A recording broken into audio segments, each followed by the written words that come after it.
Hello everyone, welcome to my channel Fiction Addiction. I hope you all are doing great and enjoy your weekend just like me. चलिए तो Want to Love Your Cold Heart का next part most awaited part start करते हैं। I know आपने इस part के लिए बहुत इंतज़ार किया है एंड ट्रस्ट मी मैंने आपसे ज़्यादा इंतज़ार किया है ईज़ान को स्टार्ट करने के लिए यार। ऑफ कोर्स स्टोरी में जब तक ईज़ान ना हो, चाहे स्टोरी कितनी भी अच्छी क्यों ना हो, हम वांगशंस लवर को सेटिस्फाई नहीं कर सकती। तो चलिए एक जर्नी को स्टार्ट करते हैं जहाँ पर ईज़ान दोनों मेन कैरेक्टर से आमने सामने हैं। तो अगर जो लोग वांगशंस लवर हैं उनके साथ अगर आप शेयर करना चाहें तो शेयर कर सकते हैं, जिन्हें सिर्फ ईबो और जहान की कॉन्वर्सेशन में इंटरेस्ट होता है। तो ज़्यादा बकवास ना करते हुए नेक्स्ट वीडियो को स्टार्ट करते हैं। बट हाँ, one more thing and it is important, video के लास्ट में 5 मिनट की कुछ बातें हैं जो मुझे आप लोगों से डिस्कस करनी है, वो प्लीज़ ध्यान से सुन के जाइएगा, उसे स्किप मत कीजिएगा, वो आगे आने वाली फ्यूचर वीडियोस के लिए भी इंपॉर्टेंट होंगी। तो टिल देन उसका इंतज़ार करते हैं तब तक, लेकिन इस पार्ट को स्टार्ट करते हैं। चलिए तो ईबो के कदम स्लो पर स्टडी थे।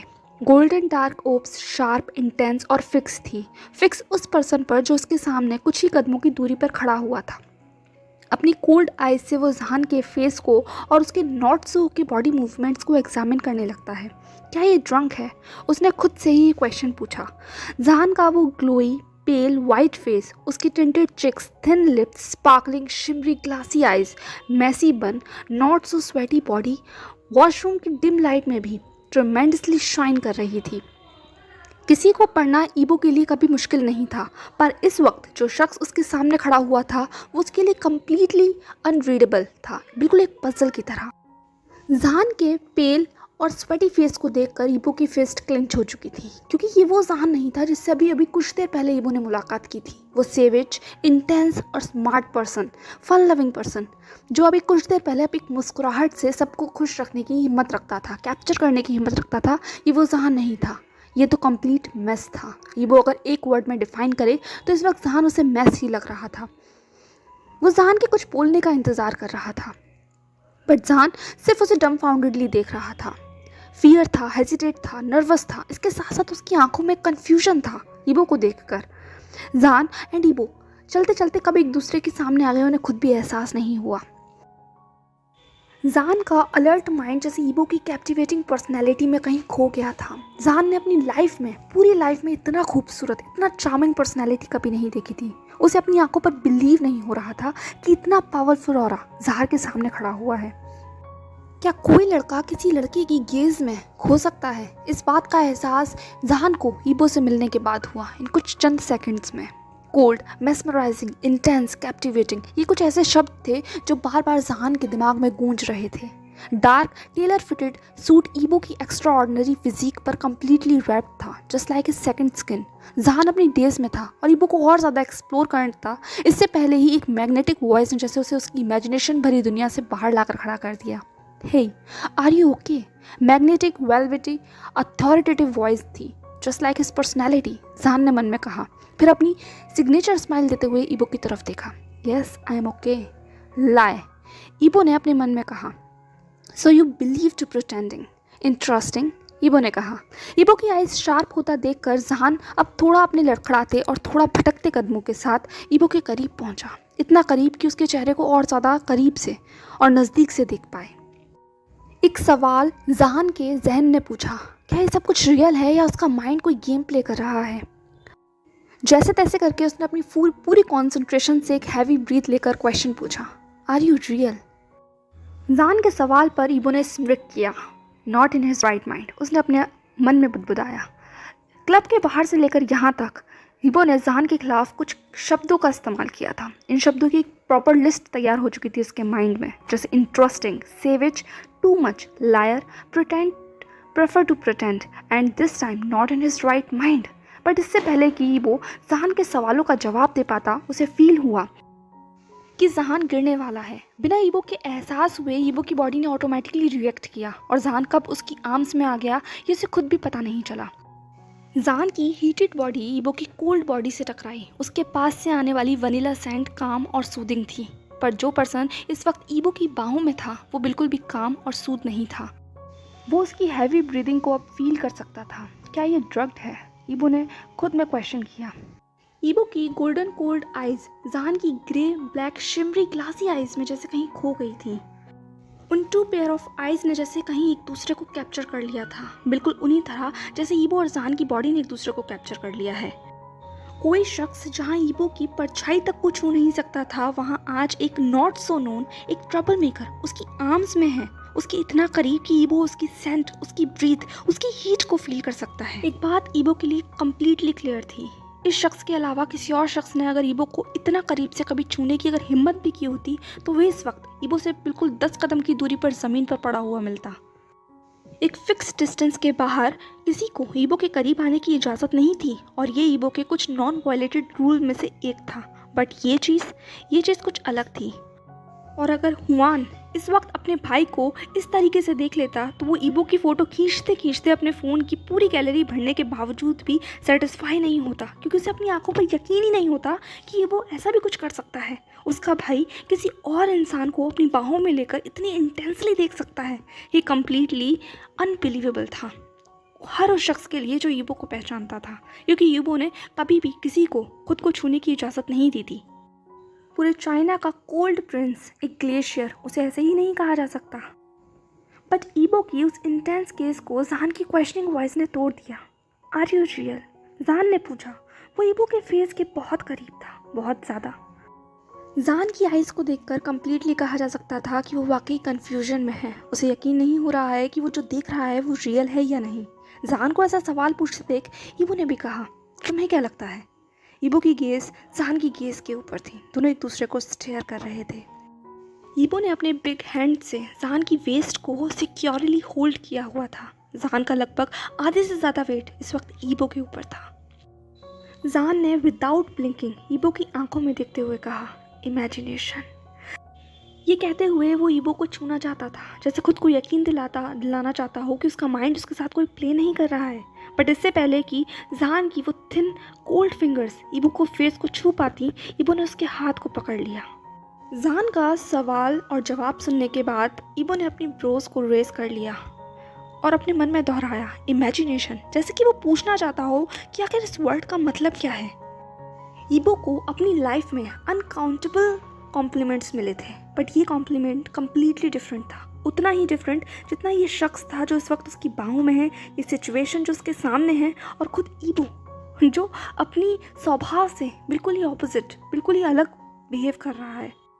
जहान ने ईबो को एक फेंट स्माइल दी, अपनी आंखें बंद कर अपने सर को नोट किया, शेक किया और फिर कहा, एक इमेजिनेशन। बिल्कुल वैसे जैसे किसी पेंटर की खूबसूरत पेंटिंग, किसी ऑथर की अपने लीड के लिए कैप्टिवेटिंग राइटिंग, किसी स्टोरी बुक की स्टोरी से निकला हुआ कोल्ड आइज प्रिंस जो इंटेंस है, हॉट है पर डार्क है। ईबो ने जहान के फेस पे आते हुए इन फ्रिंजेस को अपनी कोल्ड फिंगर से साइड करते हुए कहा, लगता है तुम अभी बड़े नहीं हुए। सिंड्रेला वाली स्टोरी पर बहुत ज़्यादा बिलीव करते हो और वहाँ तो प्रिंस और प्रिंसेस होते हैं, तो यहाँ इस वक्त इस सिचुएशन में तुम खुद को क्या इमेजिन कर रहे हो? डेफिनेटली इस वक्त ईबो की वॉइस टॉन्टिंग थी, उसके चेहरे पर स्मिर्क था, बट उसकी आंखों में एक क्यूरियोसिटी थी, ऐसी क्यूरियोसिटी जो जहान के ऐसे अजीब से सवाल सुनने के बाद उसके मन में जाग रही थी। वो बस जहान को देख रहा था, उसकी बातों को कम्प्लीटली सुन रहा था, इतना ध्यान से तो वो कभी अपनी मीटिंग को भी नहीं सुनता होगा। जहान ने मुंह बनाते हुए कहा, गा। एक गा वर्ड सुनकर जैसे ईबो का पूरी बॉडी रिजिड हो गई, स्टिफ हो गई, उसकी गेज और ज़्यादा शार्प हो गई, क्योंकि ईबो को आज तक कभी किसी ने गा कहकर नहीं बुलाया था, वो भी ऐसी आवाज़ में तो बिल्कुल भी नहीं। ईबो के ऐसे फेशियल एक्सप्रेशंस देखकर जहान को और ज़्यादा नॉटी होने का सोचा, तो उसने कहा, गा, क्या आपने अभी भी मुझे बेबी कहा? ये कहते हुए जहान ने अपने दोनों आर्म्स को ईबो की नेक में डाल दिया था। जहान का ये स्टेप बोल्ड था, बहुत ज़्यादा बोल्ड। ईबो के फेस पर भी एक स्मिर्क आ गया। उसने भी जहान को और ज़्यादा अपने करीब खींच लिया, इतना करीब कि अब दोनों की बॉडी एक दूसरे को कम्प्लीटली प्रेस कर रही थी। उन दोनों को ही नहीं समझ में आ रहा था कि वो इस वक्त कर क्या रहे हैं, एक वॉशरूम में खड़े होकर फ्लर्ट एक दूसरे के साथ जिन्हें वो जानते तक नहीं हैं। ये दोनों की ही लाइफ में शायद पहली बार हो रहा था, बट ये हो रहा था और वो कहीं ना कहीं अपने इस फ्लर्टिंग सेशन को एंजॉय कर रहे थे। जहान का माइंड भी अब थोड़ा सा क्लियर हो चुका था। उसने जो खुद को पिन किया था उसने अब असर दिखाना शुरू कर दिया था। उसका माइंड अब सिचुएशन को समझ सकता था, पर फिर भी जहान ये सब कुछ कर रहा था।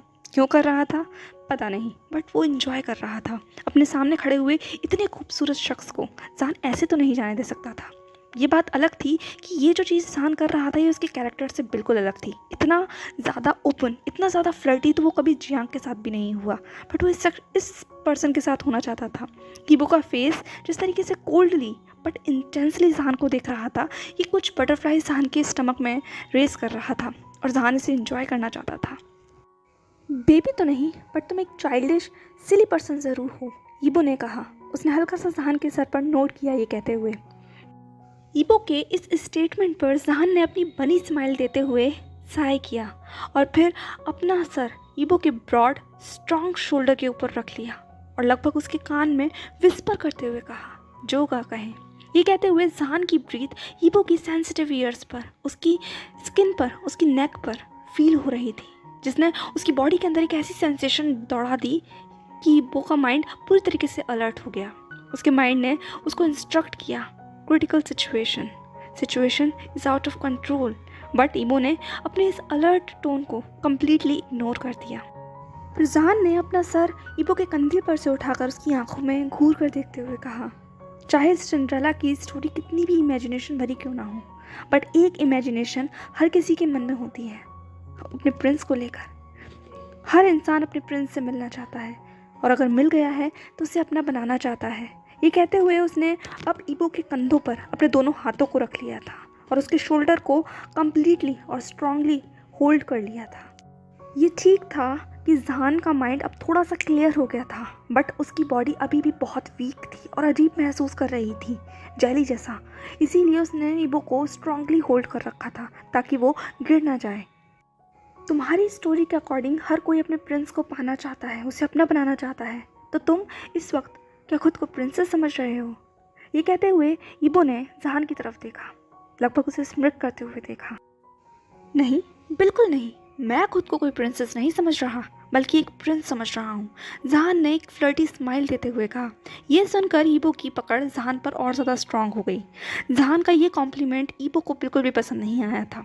ये बात जहान को ईबो के टच से समझ में आ गई थी। जहान ने हंसते हुए कहा, गा, यू आर हर्टिंग मी।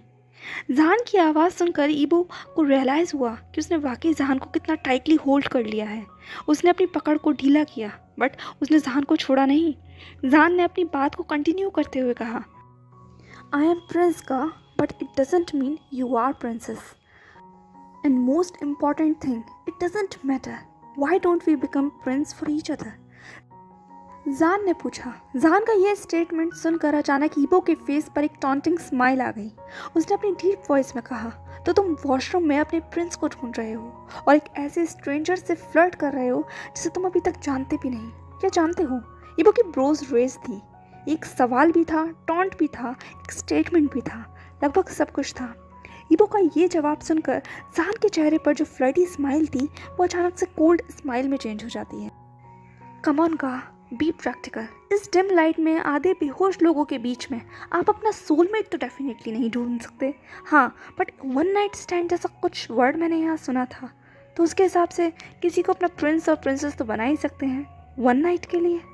और जब मैंने इस क्लब में एंट्री ली थी तो मेरे पहले कदम पर जो पहला स्टेटमेंट या एडवाइस मुझे मिली थी वो ये थी कि आप किसी को भी अप्रोच कर सकते हैं।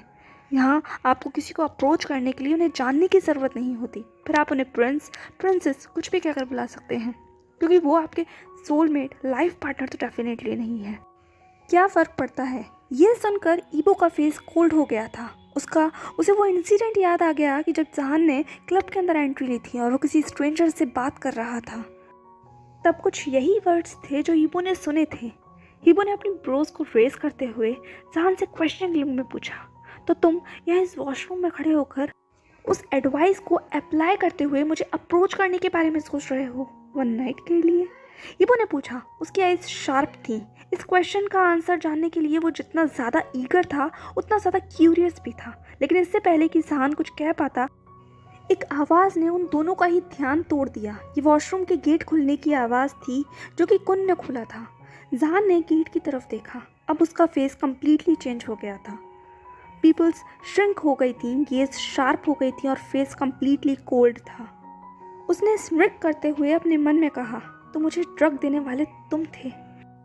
जान के कैलकुलेटिव माइंड ने पहले ही कैलकुलेट कर लिया था कि अगर वेंचाओ ने उसे ड्रग दिया होगा तो वो अपने ड्रग का असर देखने के लिए जान को यहाँ ज़रूर फॉलो करते हुए आएगा। लेकिन उसके लिए ये कम्प्लीटली सरप्राइज था कि यहाँ कुन था। ये जान के लिए भी क्वेश्चनिंग था, क्या वो कुन है जिसने उसे ड्रग दिया है या वो वेंचाओ के कहने पर यहाँ आया है, क्योंकि वेंचाओ अपनी जगह से हिल नहीं सकता, क्योंकि जान ने जो पिन उसे लगाई थी उसने अब तक अपना असर करना शुरू कर दिया होगा। इस बात का जवाब लेने के लिए जान को अब अपनी पेशेंटली एक्टिंग करनी होगी और वही दिखाना होगा जो इस वक्त ये दो बेवकूफ़ देखना चाहते हैं। Come on buddy, let's play.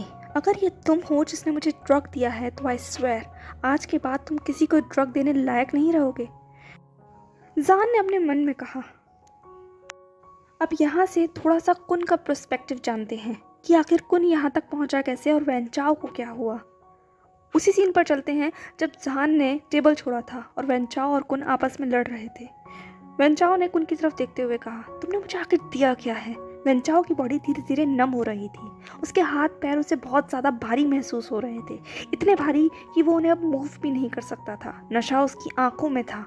पहली बार उसे ऐसा लग रहा था जैसे कि उसे कुछ हो रहा है, ऐसा जैसा उसने कभी महसूस नहीं किया। इतनी भी कैपेसिटी नहीं थी कि वो इस वक्त कुन से लड़ सके। कुन ने वेंचाओ की तरफ देखते हुए कहा, आई थिंक तुम्हें यही इंजॉय करना चाहिए वेंचाओ। मैं तुम्हारे स्वीट हार्ट को, तुम्हारी सेक्सी डेट को कंपनी देता हूँ, तुम उसे हाथ नहीं लगाओगे। वेंचाओ ने अपने दांत पीसते हुए कहा। ये कहते हुए उसने उसकी कॉलर पकड़ने की कोशिश करी। कुन ने स्मिर्क देते हुए कहा, सॉरी बडी, बट तुम्हारी हालत देखकर मुझे ऐसा लगता है कि तुमसे कुछ नहीं हो पाएगा, तुम कुछ नहीं कर सकते आज, तो बेहतर है कि मैं उसे कंपनी दूँ। और अगर जीकुन क्लब में है और वो वन नाइट स्टैंड ना करे तो वो जीकुन कैसा। बडी, तुम्हें तो पता है ना कि कुन अपने वन नाइट स्टैंड के लिए जाना जाता है, वो भी उनके साथ जिन पर उसका दिल आया होता है। और फिलहाल आज मेरा दिल तुम्हारे स्वीट हार्ट पर आया हुआ है, तो वो मेरे बेड में डेफिनेटली होगा। ये कहते हुए कुन ने वेंचाओ को धक्का दिया।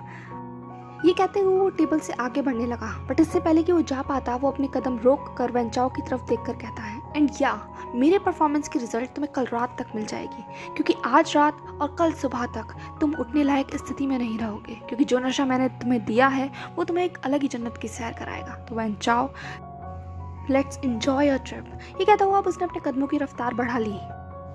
अब वो जान को फॉलो करता हुआ वॉशरूम तक पहुंच चुका था, पर वॉशरूम का गेट खुलने के बाद जो नज़ारा उसके सामने था वो उसके लिए कम्प्लीटली शॉकिंग था और कुछ एक हेट्रेट उसके अंदर बढ़ाने के लिए काफ़ी था।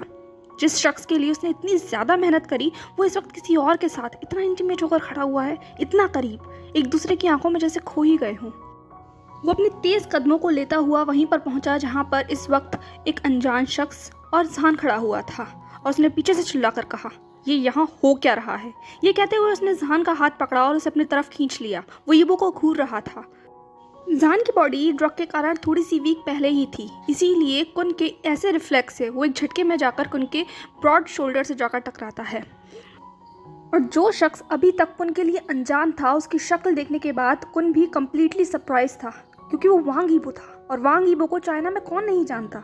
कुन ने अपने सपने में कभी नहीं सोचा होगा कि इस समय कि वो वांग ईबो से वॉशरूम में मिलेगा, वो भी जान के साथ। इसीलिए उसने थोड़ा सा हेजिटेट होते हुए कहा, मिस्टर वांग, आप यहाँ, चाहे ईबो हो या कोई भी हो, लेकिन जान को इस वक्त वो किसी से के साथ भी बांटने के मूड में तो बिल्कुल भी नहीं था। इसीलिए कुन ने अपनी आवाज़ को शार्प करते हुए कहा, मिस्टर वांग, आप यहाँ मेरे बॉयफ्रेंड के साथ क्या कर रहे हैं।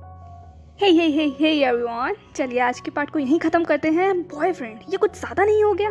कुन लगता है कुछ ज़्यादा ही हवा में उड़ रहा है। चलिए नेक्स्ट पार्ट में जानना बेहद दिलचस्प होगा कि ये टर्निंग पॉइंट कैसा होता है। कुन का जान को बॉयफ्रेंड कहना ईबो को क्या फील कराता है, और जान का इस पर क्या रिएक्शन होता है।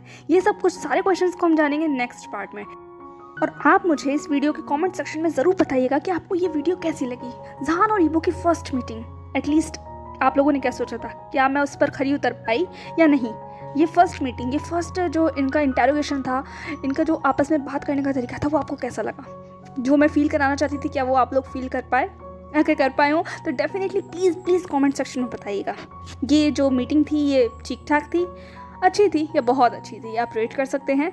एंड नेक्स्ट पार्ट के लिए वेट करेंगे। बट उससे पहले प्लीज़ इस वीडियो को छोड़ने से पहले 5 मिनट का जो हमारा क्वेरी सेक्शन है इसमें मैं बात कर लेती हूँ। तो फर्स्ट मुझे काफ़ी सारे कमेंट में कंप्लेन आ रही थी, मतलब बहुत सारे क्वेश्चंस थे, कंप्लेन नहीं क्वेश्चन कह सकते हैं। तो उसके बारे में थोड़ा बात कर लेते हैं प्लीज़।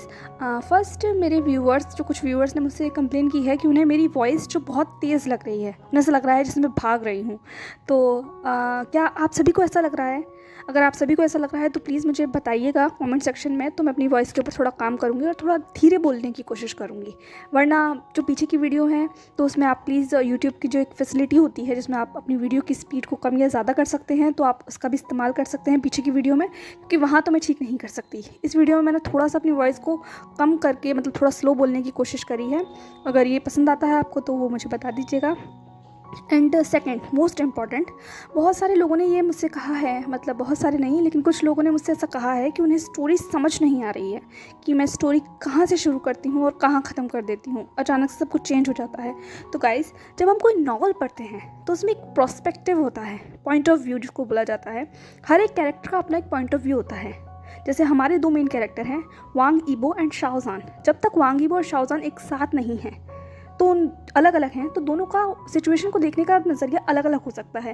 जैसे वांग ईबो उस सिचुएशन में किस तरीके से देख रहा है, जान इस सिचुएशन में किस तरीके से देख रहा है, वो सिचुएशन में आखिरकार पहुंचा कैसे।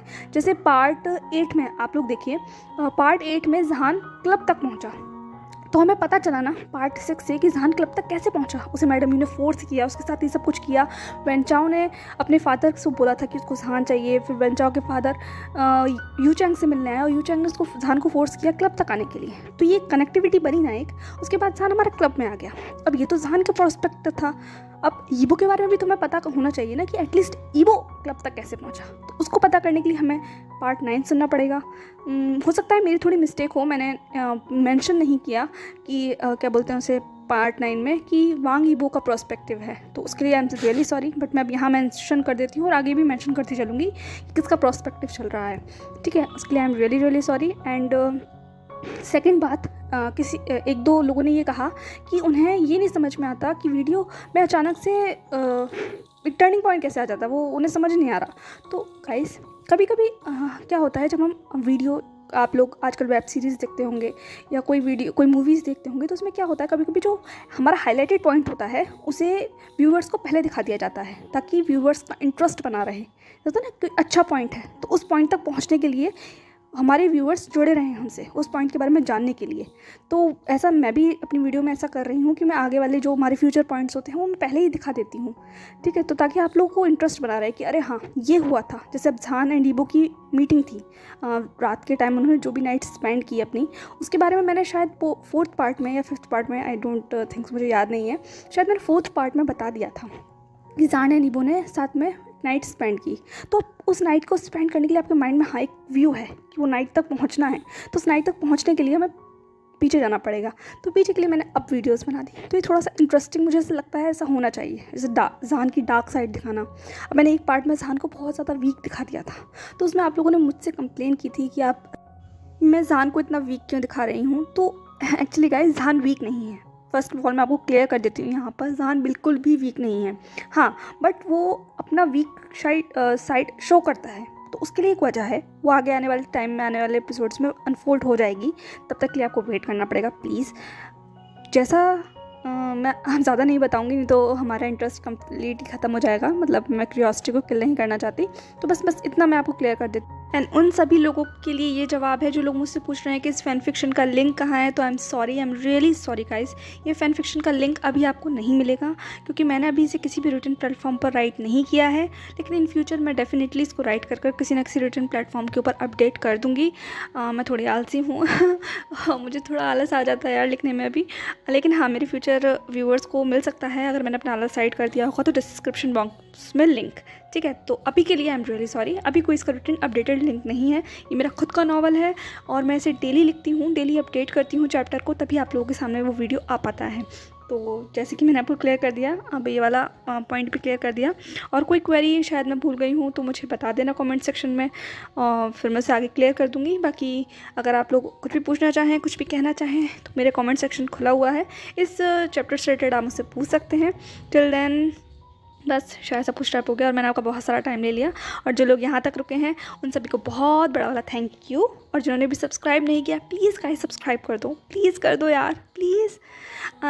ठीक है pretty please, baby please, human की आवाज़ में। ठीक है तो चलिए जब तक के लिए bye bye, stay safe, stay happy and follow for more.